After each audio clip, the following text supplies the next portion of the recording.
Kozhikode പേരാമ്പ്രയിൽ battery കള്ളൻ വിലസുന്നു. Water service സെന്ററിൽ നിർത്തിയിട്ട് ഓട്ടോയിൽ നിന്ന് ബാറ്ററി മോഷ്ടിക്കുന്ന ദൃശ്യങ്ങളാണ് ഇപ്പോൾ പുറത്തു വന്നിരിക്കുന്നത്.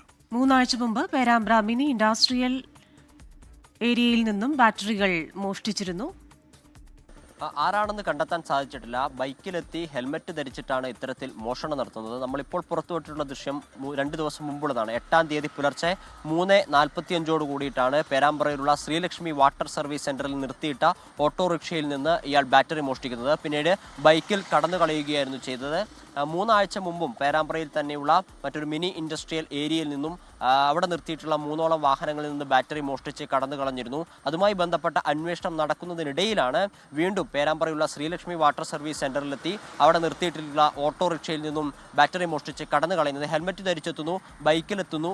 വളരെ നിസ്സാരനായിട്ട് ലാഘവത്തോടെയാണ് അയാൾ പരിസരമൊന്നും നിരീക്ഷിക്കാതെ വളരെ നിസ്സാരതയോട് കൂടിയിട്ടാണ് ഇത്തരത്തിൽ മോഷണം നടത്തുന്നത്. ബൈക്കിൽ കടന്നു കളയുന്നത് നമുക്ക് ആ ദൃശ്യങ്ങളിൽ കാണാൻ സാധിക്കും. പേരാമ്പ്ര പോലീസ് എന്തായാലും അന്വേഷണം ആരംഭിച്ചിട്ടുണ്ട്.